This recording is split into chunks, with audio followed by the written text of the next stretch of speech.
Because I think with the second one, if I just look at my numerator as a 2x and associate with the x with the dx, I think you and I can make a quick and easy use of it. I think you and I can allow u to be nothing more than this. Which means du, not even neglecting coefficients, is already in the integrand's position as a factor. And so I think when I look at that second integral, all I'm really doing is integrating a negative 1 over u. Now life's easy. I'll just anti-differentiate and then back substitute.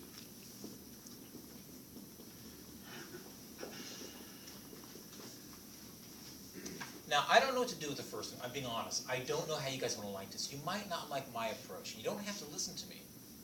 It's just with the first one, I think if you and I just dive in and add a funky looking form of 0 like this one right here, life becomes really easy. I won't even make a substitution. Because I think with the first fraction, well, I'm talking too fast, sorry. If I take a mathematical axe right there, cut that into two fractions being added, I think the first fraction is nothing more than this. I think the second was nothing more than this. And now my life truly is a 100% absolute piece of cake, because I think an antiderivative for the first term is just this. But for the second term, it's just this. And again, I didn't even have to make a substitution. And if I get on your nerves by adding these funky looking forms of 0, don't listen to me. Treat this as an improper rational expression, and you want to write it as a sum of some polynomial, or maybe constant, and some proper rational expression, and you can do that by performing Pauli-Long division. I promise you, with Pauli-Long division, you get exactly what I have here inside my set of parentheses. And it works. So you don't have to commit this silly addition by 0 step if you don't want to. Does that help? Yeah.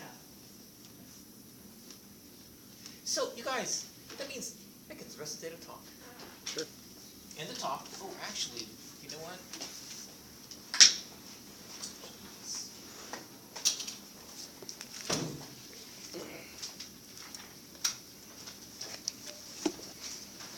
Oh, you guys, we get to play. Somebody left their login.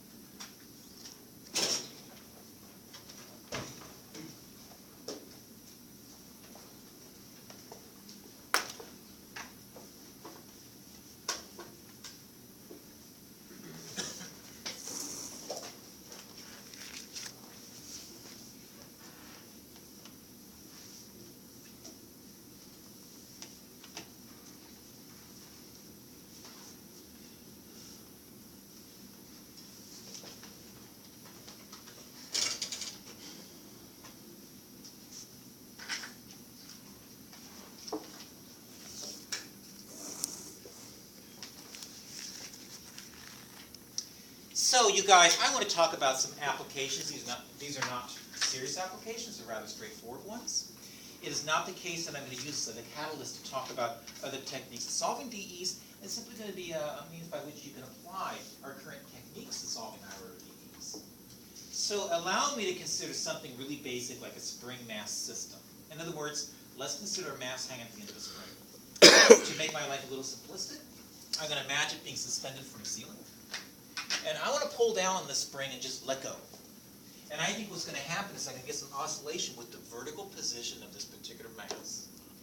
And if I think of this as a rest position, then allow me to come in and just think of this right here as a vertical displacement. And I will think of this as a positive displacement. That being the case, I think what I could do, actually, you guys, can I change that? It just be consistent with our math D business. Can I call it Y instead? Because I go in the vertical direction. Not that it really matters. And I think the force exerted on this particular object is going to be, actually, you guys tell me, what does Hooke's law say? Well, in words, for those who haven't taken physics, what does Hooke's law say? It says the amount of force needed to bring the spring back to rest position is proportional to this distance it is from the position, from that natural position. So I think I can think of the force as being nothing more than, since I go in a negative direction, can I think of that as a negative k times that vertical displacement. And you guys, if I put some constants on the board for the next few minutes, can we just assume they're constant? That's why I got the negative sign up front. It's just that Newton's law says that that force could also be interpreted as nothing more than mass times acceleration. Oh, shoot. How can I interpret acceleration in terms of y? Yeah, it's the second derivative. And I think that's a nice relationship between the two ways of representing the force. I think it's simplistic. As a matter of fact, it's simplistic because I don't think it takes into consideration resistance from air resistance. However, I think air resistance is going to be interpreted as something involving not position, but not acceleration, but velocity. And so I think the air resistance is going to be proportional to velocity. And I think, again, since I'm going in a negative direction, I think I need to add to this force value, and I'll add a minus, you guys, I'm making this letter up out of thin air. I'll call it C times y prime. Are you there? Oh, you know what? I'm not. Shoot. This represents the force exerted on this object when it comes to pulling it down, letting it go, or maybe tapping it upwards direction. I don't know how I'm going to start the process. But what if this is in a moving man? Then I think there's going to be an external force also added to this particular system. And so maybe you can add to this, I don't know, maybe some function in terms of time t. That being the case, I just think this is an easy way of generating a second-order differential equation. And if you guys allow me to clean it up a little bit, I've got my y double prime instead of plus c over m times y prime plus k over m times y being equal to 1 over m times f of t. I just think that's a natural way to generate a differential equation in terms of spring mass system. Now, I gotta confess, with what I just slapped on the board, and I think I just identified my picture, I think the k and c have to be constants.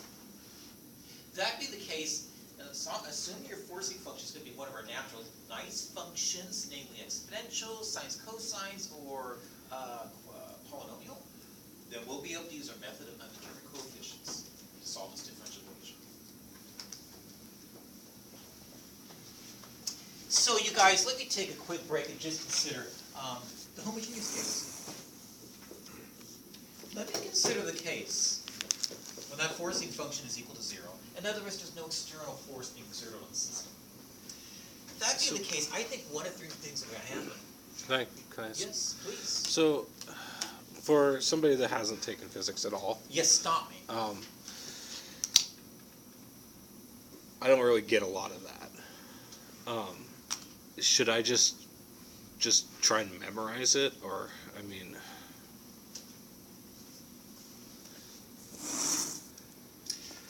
I would not memorize any of this. As far as this course is concerned, Yeah.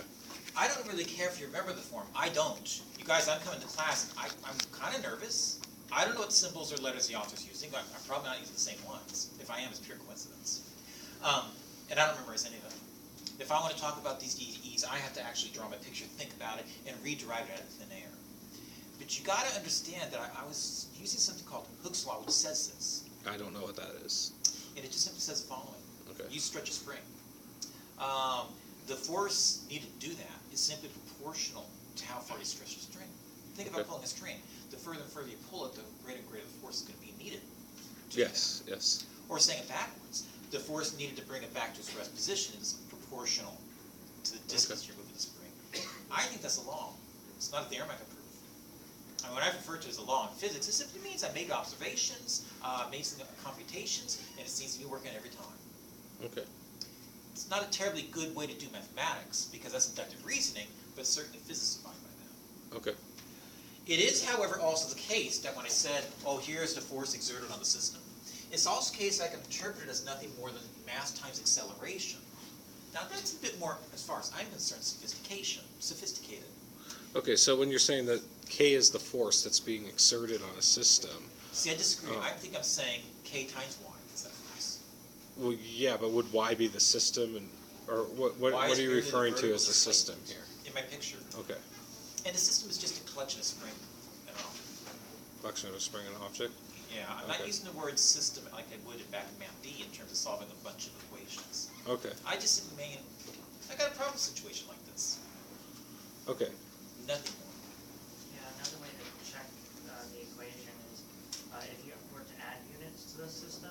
Yes. Having the same units on one. Yeah, and and the other. often that is the case that you can identify your units. Sometimes more complex, but often is. But you guys, if the forcing function is equal to 0, don't you guys agree that since these c's and m's and k's are just constants, isn't that going to give me a characteristic equation that looks like this? An r squared plus, is it a c over m times r? And then plus a k over m is equal to 0. And with this characteristic equation, I think only 3 possibilities that it can occur. We're going to have, number 1, 2 distinct real solutions. Or maybe 1 real solution. Or possibly 2 distinct non-real. Can you quickly explain to me, so you have your function that's in there, but your y's, what do they represent? Well, y in my picture simply represents the vertical displacement. Vertical displacement. And I think if I pull this object down and let go, I think y is going to change over time. Okay. Now, don't think of the y as the same thing And the as function ft. is just a function of time. You mean this one right here? Yeah. That function represents this. Okay. That I'm somehow affecting this whole system. Like putting this in a box and shaking it. Okay. That would be like an external force acting on the system. Okay. That's what my function ft represents. You know, in class, when I first started solving non-homogeneous DEs, I was literally saying, oh, let's consider forcing function of this type. I wasn't even paying attention. I typically refer to that as a forcing function, particularly because of this type of application. Okay, so your f of t is a forcing function It is. in this situation? All right. So Brad, what about this one? Okay. Can you see where that came from? Well, Because I said, well, if I look at this as a force exerted on an object, it doesn't take into consideration air resistance. I mean, think of this thing being really, really, really fast. I know I'm being unrealistic. okay. But I think the faster it moves, the greater resistance from the air it's going to experience. And so I was simply saying, I don't like my particular equation. Because I think this particular interpretation of force is not detailed enough. So I added another term dealing with the air resistance. Okay, so we're saying a derivative is equal to the air resistance? No, I'm saying Or is the air representing resistance the air can be resistance? interpreted this way, because I think the air resistance is proportional to the velocity of this particular object. The faster it's moving, the greater the air resistance. Okay. And that's, by the way, simply a natural assumption I'm making. Sticking my head out the math classroom door over and over and over again, observing this phenomena, I just maintain that the air resistance should be proportional to the velocity at which the object is traveling. Okay. And so Makes all I'm sense. doing is making these assumptions. Well, not all assumptions, but assumptions after observations. Okay. I just maintain you guys with the characteristic equation. Oh, These well, things- really fast, sorry. What are you doing with the acceleration then? Oh, you know what? I was going back to Newton. Newton. That was one of Newton's law, indicating that, or dictating that, the force is going to be interpreted as a mass times acceleration. Okay. And if I think of force as mass times acceleration, then I can interpret the force in this alternative fashion as well. That's what allows me to maintain equality. Okay. All right. I'm starting to see it. But again, you guys, just because those m's and k's and c's are constants, I really do think it's a straightforward characteristic equations. And one of these 3 things is going to occur. And if I get 2 distinct real solutions, can you guys tell me what the solutions really look like? They look like a... Well, you're experts at this by now. Y of x equals... I'm sorry, I couldn't hear you. Don't we have to, like, solve that? Because I No, we've done it way too many times. oh, come on. Oh, you come on. C1 e to the R. Say it again. C1 times e to the Rx. Okay, I think I used t here, but that's fine. Plus C2 e to the R2 t. What about here? C1. Y of x equals C1 plus C2 times x. Oh, okay. You can call them x, that's fine. When I put the ft on the board, I guess I'm going to stick with them. Times e to the And I think down here I get y of x being equal to, I feel so alone. E It's e to the alpha plus t times, sine beta. you guys are scaring me. You guys serious, is that okay? Now, I have to confess with these applications, particularly if things like the k's and the c's are positive constants, you're not going to get some weird stuff going on here. It will be the case that alpha is going to be negative. And if alpha is negative, what does the graph of that look like? If alpha is negative. Oscillating going to zero. Oscillating with the amplitude going down to zero. So I think graphically speaking, if this is my time t axis, I think I look like this. I get that damped harmonic motion. Actually, sometimes I refer to this as underdamped. If, however, it is the case that you've got the appropriate r's that are negative here, and appropriate constant c1 and c2, I think graphically speaking, this is going to be behaving like this relative to the t-axis. I'm either going to come down, or maybe pass through the equilibrium and then tend back up. But I'm only going to cross it at most once. I might refer to that as critically damped. And I think in this case as well, it's going to behave just like one of these two curves. I sometimes refer to that as being overdamped. Different kind of damp. It's a category of words. I'm not going to test you on the words. I'm just categorizing what possibly could happen with the actual solutions to this DE. Oh, you know what? That was a special case scenario. If my forcing function is non-zero, different things can happen. Because I'm going to end up generating solutions that can look like this. You guys are just making this up out of thin air. I think a solution to DE could be this one. If my forcing function over there, the f of t, is sine and or cosine, I think my solutions could look like this.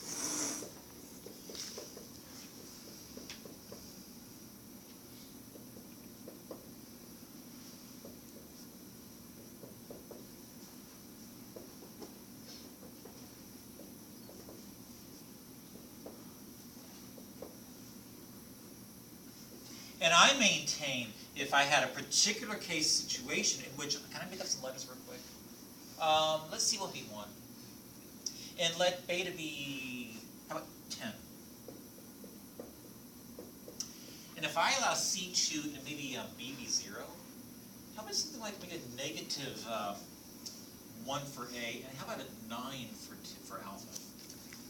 You guys, I'm trying to make up an example where these two coefficients for t are really close to each other. And if they're really close to each other, I'm adding, or in this case subtracting, two sinusoidal waves with periods that are really close to each other. If that be the case, let's see what I get. Because I think using my subtraction to product identities, doesn't this really give me a...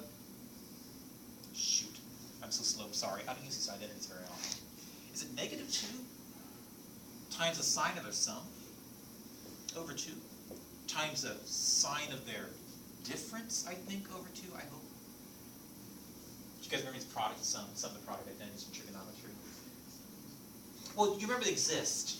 You have to remember them specifically. All right. Now you think about what this is going to look like. When these two frequencies are so close to each other, I think you're going to end up getting a sinusoidal wave, maybe not this one, where the amplitude is not constant, or vice versa. As a matter of fact, I may have made these numbers up out of thin air, but let's check out what that graph's going to look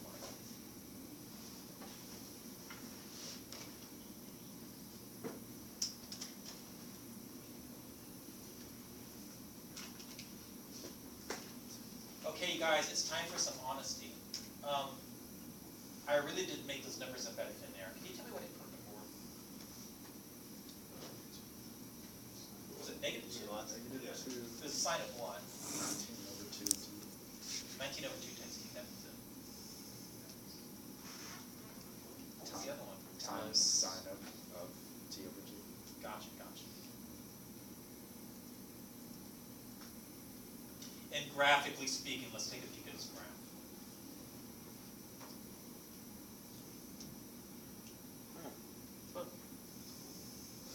All right, you guys, I don't know who was in the calculator before me. Can I just make one quick change? Let me go back to my window.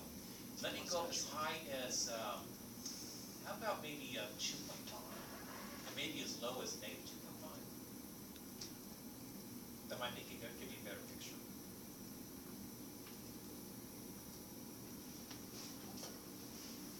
And so do you guys see how with the corresponding sine wave with a larger period, it was literally an enveloping curve to the other curve that had a smaller period or greater frequency. Sometimes we call it the carrying signal or an enveloping curve.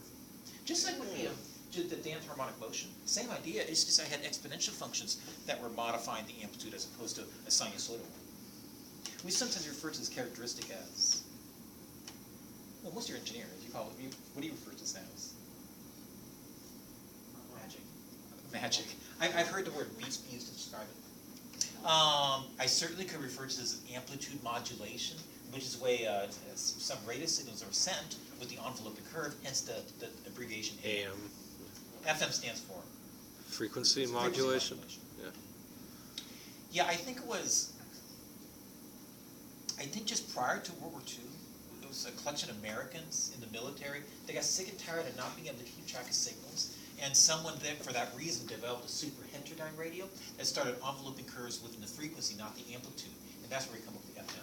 And it was easier for them to keep track of the signal. They didn't keep losing it like you do with AM signals. So, can you quickly just show your steps on the trig there? Just Oh, to yeah, clarify. I'm I'm sorry. You guys, It's been a I'm while. embarrassing myself. I think these identities off, and I hope I'm right. Okay. Namely that, when it comes to the cosine of, say, I don't know, I've already used this letter. How about theta? Minus the sine of phi. I can interpret that as negative 2 times the sine of their average times the sine of their difference divided by 2. In other words, Brad, I was using an idea. I so don't remember that identity at all from trig. I need a picture. I'm sorry. You I don't remember even doing it. I discuss them, use them, Yeah. and say, you might have them. They don't come up that often, Okay. but I certainly did here. Okay. Did you need to put cosine minus cosine, or is it cosine minus sine? My apologies. I meant that one. So you took a picture, but it should be this. Cosine instead of sine. Another picture. Okay. Okay. And it looks different if you get different functions in the graphic. It's okay, Mr. Balga. You look good in black and white. Thank you, thank you. Is it better? What if I ended up getting a solution like this? Can I erase this? Yeah.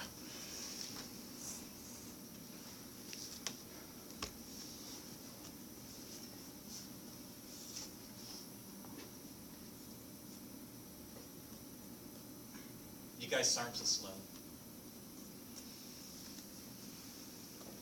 What if I ended up having a solution to a DE dealing with a mechanical system like that kind of looked like this? Who would that look like? Graphically speaking, what It would look like a sine wave that has been amplified or raised. Yeah. So it looks like an oscillating wave that had Yeah. increasing amplitude. Yeah. This is a phenomenon that actually does occur in practice. We have a name for it. It's called... You guys, I just assumed I'm coming in saying things that were familiar to all you who are engineering majors. I'm wrong? No, I haven't taken an engineering class. Resonating. Resonance. Okay, you guys here too, I'm gonna embarrass myself by not remembering. And maybe you guys remember this, because I can't remember the words. There was a bridge up in Washington that collapsed. That was between, it was like something Narrows? Tacoma Narrows, I can never remember the name. The Tacoma Narrows Bridge was really interesting in that it was a bridge built, I think, in the 50s? It could be the 40s. In which the structure had a natural frequency, because the material was being used, but it was matched with a windstorm coming in, its frequencies. And so what ended up happening is that the frequencies kept getting added to each other, and you got this resonance until finally the amplitude of the oscillation was so great it was beyond the capabilities of the bridge, and the bridge just simply collapsed. It was just so many funny stories. I wish I'd thought about this for class. Yes? Did you hear, this is probably only slightly related, but did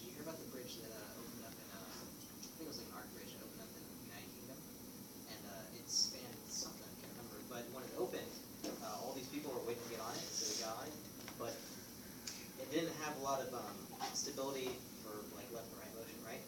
So people were walking on it and started shaking, so they have to adjust their movements so that they could walk on it while it was shaking. But they were synchronizing with each other, so as they walked the way that it did, they were like waddling on the bridge, and it caused the bridge to keep going faster and faster. I heard that the story I heard though it was an army marching across, and that's why they're in sync marching.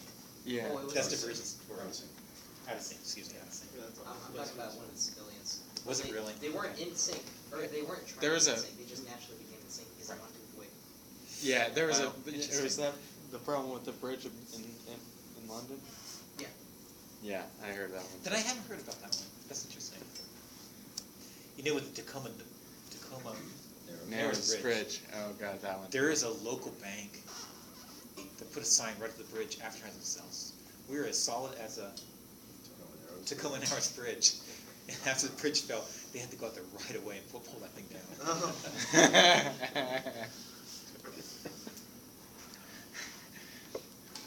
When the bridge started shaking, they called a professor from nearby university. He said, I've already researched this bridge. It's solid. It's not going to fall. It's not going to fall. And so as everybody refused to go on, it was just weaving back and forth so far. And he decided to go out on the bridge and make measurements. And he ended up just walking off the bridge right before it collapsed. There was a reporter who was on there with his car at the time, and he got so scared he ran, but he left his dog in the car. That was the only fatality when the bridge collapsed. What happened to the professor? He got off just in time, and he swore that bridge would stand.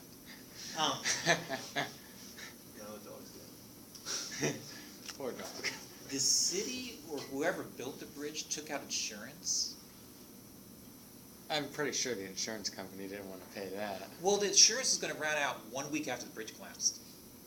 And the city or whatever government decided they were not going to extend the insurance because the engineers proclaimed the bridge was so solid. And when it did collapse, they were able to they thought they were able to get their money, and it turned out the salesman, he never gave the insurance company the money, he just pocketed it. Spent quite a lot of time in jail for it. Gosh, what other funny things happened? Oh, the governor of the state of Washington, right afterwards said, I promise you, we are going to build the same bridge, exactly the same way, in exactly the same place that we did before. And an engineer contacted him and said, then your bridge is going to fall exactly the same time, exactly the same way it did before. So there are a lot of funny stories in that bridge, even though I can't remember his name. So anyway, you guys, sometimes... What a great bridge. Does your computer calculator actually like go to sleep? Yeah, it does. It's all the software.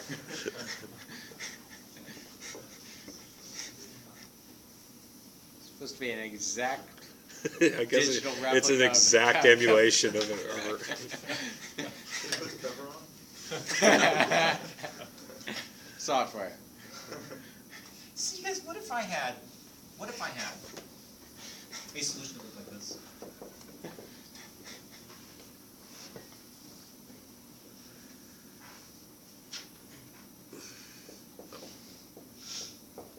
That was just a constant for a minute. Could you think of that as a sinusoidal wave? Yes, What please. exactly is theta? What's that? What is theta? Sorry, I don't know. Oh, I like T's better. No, I don't like it. I'm sorry you guys are so clunky. Can I call it omega T? I don't want to just assume that the period's going to be too high. So let me refer to this as omega T. But you guys, what does that look like? Or shall I ask, what does it look like to you? Graphically speaking. a sinusoidal wave. Yeah, I think it is. Because I think with the sum of these two sine waves, it couldn't be interpreted as a single sinusoidal wave. What's the amplitude? C1 or Say it again. C1 or C2? Which one? Don't know. I'm sure you don't. I don't. Really? And then would it be the altitude of C1 and C2, the average? of Close. C1? Wouldn't it be the highest of the two? Or the greatest of the No, two? I think it'd be a combination of the two. Check this out. Watch my pretty little picture. Oh. What if I labeled these two sides, how about C1 and C2? What's the link hypothesis? Square root of C1 squared plus C2 squared. It can never be split behind. And if I refer to this angle as, you guys, I'm making this letter up out of thin air again, I don't care what you call it. Call it a phi. Then I think if you really want to, you can come in And think of this coefficient as C1 over the square root of C1 plus C2 squared individually, times the cosine of omega t, plus my C2 over the square root of C1 squared plus C2 squared times the sine of omega t. Do you guys agree? No. I don't either. I think I made a mistake. I think I came in and divided these two terms by the square root of garbage. It's not legal, so allow me to compensate. I will multiply by the square root of the garbage as well. Now you guys, I know it looks goofy with what I'm doing in the board. The reason why I'm writing it this way, because you gotta confess, when it comes to this coefficient in front of the cosine of omega t, relative to phi is just a ratio of the adjacent side of it to the hypotenuse. And so I think that very first coefficient could be interpreted this way, as merely, would that be the cosine of that angle phi? Times the cosine of omega t, plus, well, look at that coefficient relative to my picture with my angle phi. I just think that's opposite over hypotenuse. That's just a sine of that angle phi. Now, you guys probably do recognize this identity as being the Cosine difference. difference identity for the cosine function. And so I think what I have sitting in front of me is nothing more than the square root of the sum of these squares times the cosine of the difference in these two angles, which is omega t minus phi. Well, technically speaking, I made a mistake. It should be phi minus omega t, but the cosine function is an even function, so who cares if I negate what's in the input? Oh, you know what that means? That means the original equation I gave her, the original function, really is a sinusoidal wave with an amplitude of the square root of c1 squared plus c2 squared, with a phase shift of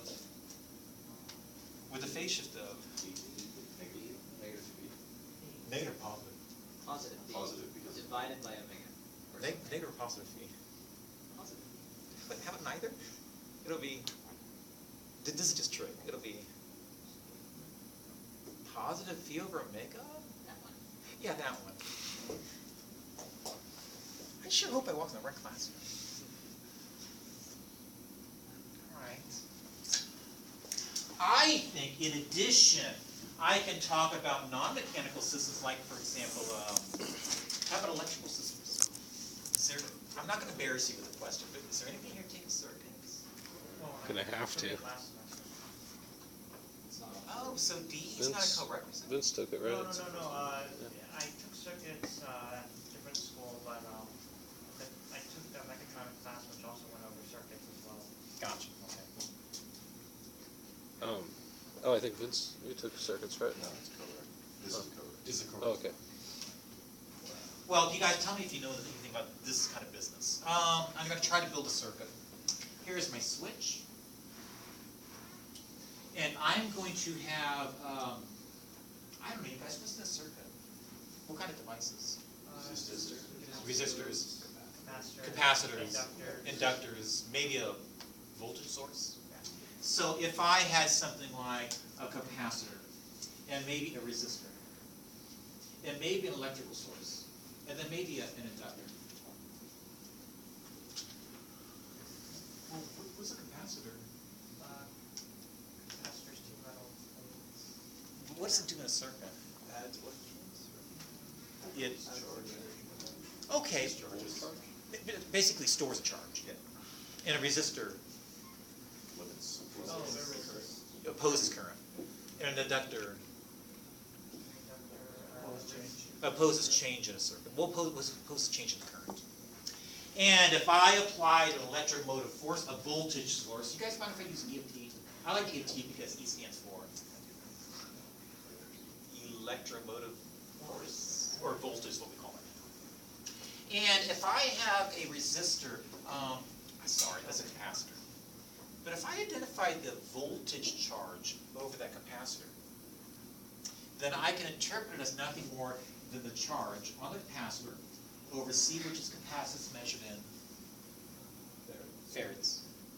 And I think the voltage drop across the resistor is going to be nothing more than this resistance R measured in ohms times the current measured in amps. This is going to be my voltage source measured in volts. And I think this is going to be my inductor measured in henries. But I think the voltage drop over the inductor is going to be nothing more than L times the rate of change of the current. Now, if X represents the charge on a capacitor, do you guys know what that's going to be measured in? the charge of the capacitor, the X. Coulombs?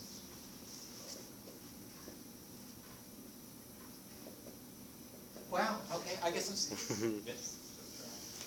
I'm surprised. I don't think I've ever discussed these systems in a DE class where nobody knew what the quantities were. Well, That was an insult. That's just curiosity. well, the main reason is coulombs are often embedded in the other units, like You know you're right, because technically speaking, it really is the case that the rate of change, I is the rate of change of the charge in a capacitor. That is the relation. That's why you're saying that the units are embedded in other things. And it is the case that Kirchhoff's law says basically some of the currents. the sum of the voltage drops Voltage drop, is right. equal to the voltage applied to the circuit. So I think the voltage applied to my circuit, my EFT, is going to be nothing more than the sum of those voltage drops. I think that would be my L times I prime. Plus my R times I. Here too, you guys, I'm being honest, I never remember this. I have to draw my picture. I have to add the charges together. And I get a plus 1 over C times X. Oh, you know what? It is the case that when it comes to I, it's just X prime. So if I replace every I with an X prime, doesn't that give me X times 1 over C plus X prime times R plus X double prime times L is equal to nothing more than some function E and T. Question, Yes? is X your dependent variable? Yeah, do you mind? I've already started it this far. It's often that I do this, that I think of X as the actual dependent variable if T is an independent variable. Can you say in a sentence what exactly is the solution to this differential equation we'll give us? Yeah, it's going to give me one of the 3 types, just like I had before with the mechanical system. I'm either going to have 2 distinct real solutions, one real solution, or 2 distinct complex solutions in the underlying characteristic equation, which is going to give the same solutions I had before. This Right, but the meaningful interpretation of the solution will be. My apologies. That's going to be giving me a function that represents a charge on the capacitor At any point in the. at any point in time t. Okay. So I'm thinking of x as a function of time t. You know, when Newton looked at these kind of equations, he actually used different notation. If x is a function of time t, he typically used a single dot above it to represent the first derivative, and a double dot over it to represent the second derivative. We just did not adopt his notation. Engineers today do adopt his notation, but only in a specific case where x is a function of time t. And everybody, if I divide both sides by L, here's what I get.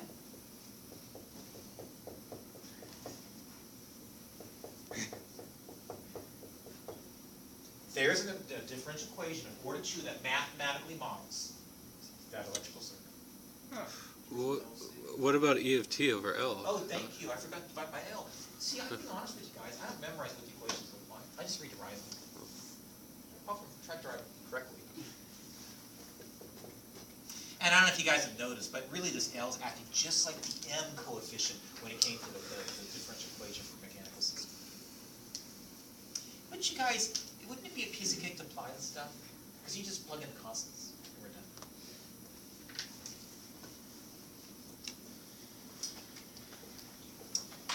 And if I were to take a peek at